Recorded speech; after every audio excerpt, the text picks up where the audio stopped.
ಇನ್ನು ಅಲ್ಸೂರ್ಗೇಟ್ ಪೊಲೀಸ್ ಠಾಣೆಯವರು ಸುಮಾರು 4 ಪ್ರತ್ಯೇಕ ಕಳ್ಳತನದ ಪ್ರಕರಣಗಳಲ್ಲಿ ಕಳ್ಳತನ ಮತ್ತು ನಂಬಿಕೆ ದ್ರೋಹ ಈ ಎರಡು ಪ್ರಕರಣ 4 ಪ್ರಕರಣಗಳನ್ನ ಬಂದರೆ 2 ಕಳ್ಳತನದ ಪ್ರಕರಣಗಳು ಮತ್ತು 2 ನಂಬಿಕೆ ದ್ರೋಹದ ಪ್ರಕರಣಗಳು ಎಲ್ಲವೂ ಕೂಡ ಈ ಜ್ಯುವೆಲರಿ ಅಂಗಡಿಗಳನ್ನು ಚಿನ್ನಾಭರಣ ಗುರಿಯಾಗಿರಿಸಿಕೊಂಡು ಮಾಡಿರತಕ್ಕಂತಹ 4 ಪ್ರಕರಣಗಳನ್ನು ಭೇದಿಸುವಲ್ಲಿ ಯಶಸ್ವಿಯಾಗಿದ್ದಾರೆ.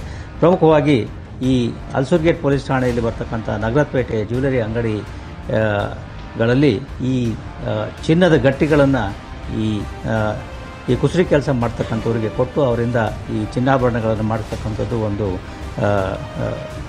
ಕೆಲಸ ನಡ್ಕೊಂಡು ಬರ್ತಾ ಇದೆ.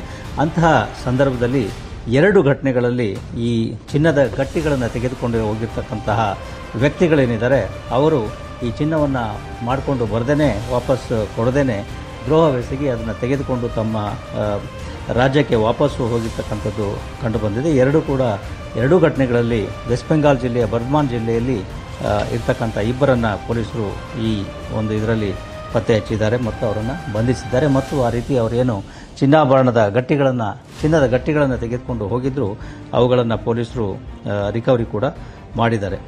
ಅದೇ ರೀತಿ ಇನ್ನು 2 ಪ್ರಕರಣಗಳಲ್ಲಿ ಇದೇ ಅಲ್ಸೂರ್ಗೇಟೆ ಪೊಲೀಸ್ ಠಾಣೆಯಲ್ಲಿ ಇರತಕ್ಕಂಥ 2 ಜ್ಯುವೆಲರಿ ಅಂಗಡಿಗಳಲ್ಲಿ ಈ ಅವರ ಕೆಲಸ ಮಾಡ್ತಾ ಇರ್ತಕ್ಕಂಥ ವ್ಯಕ್ತಿ ಏನಿದ್ದಾನೆ ಆತ ಈ ಚಿನ್ನಾಭರಣಗಳ ಬ್ಯಾಗನ್ನು ಬೇರೆಯವರಿಗೆ ಕೊಡಲಿಕ್ಕೆ ಅಂತೇಳಿ ಹೋಗ್ತಕ್ಕಂಥ ಸಂದರ್ಭದಲ್ಲಿ ಆ ಬ್ಯಾಗ್ನಲ್ಲಿದ್ದ ಚಿನ್ನಾಭರಣಗಳನ್ನು ಕಳ್ಳತನ ಮಾಡ್ಕೊಂಡು ಹೋಗಿರ್ತಕ್ಕಂಥ 2 ಘಟನೆಗಳು ಆಗಿರ್ತಕ್ಕಂಥದ್ದು ಕಂಡುಬಂದಿದೆ. ಅದರಲ್ಲಿಯೂ ಕೂಡ ಪೊಲೀಸರು ಸಂಬಂಧಪಟ್ಟ ಆರೋಪಿಗಳನ್ನು ಬಂಧಿಸಿದ್ದಾರೆ.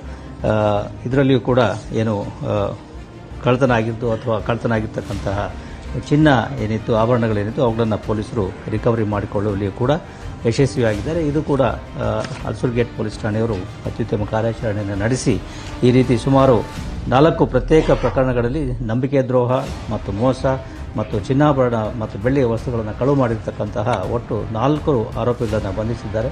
ಸುಮಾರು 212 ಗ್ರಾಂ ಚಿನ್ನಾಭರಣ 4 kg ಬೆಳ್ಳಿ ವಸ್ತುಗಳನ್ನು ವಶಪಡಿಸಿಕೊಂಡಿದ್ದಾರೆ. ಒಟ್ಟು 22 ಲಕ್ಷ ರೂಪಾಯಿಗಳು ಅಂತೇಳಿ ಇದರ ಒಂದು ಅಂದಾಜನ್ನು ಮಾಡಲಾಗಿದೆ. ಇದು ಕೂಡ ಒಂದು ಉತ್ತಮ ಕಾರ್ಯಾಚರಣೆ. ಇದಕ್ಕಾಗಿ ಅಲ್ಸೂರ್ಗೇಟ್ ಪೊಲೀಸ್ ಠಾಣೆಯವರಿಗೆ 25,000 ರೂಪಾಯಿಗಳ ಬಹುಮಾನವನ್ನು ಘೋಷಿಸ್ತಾ ಇದ್ದೇನೆ.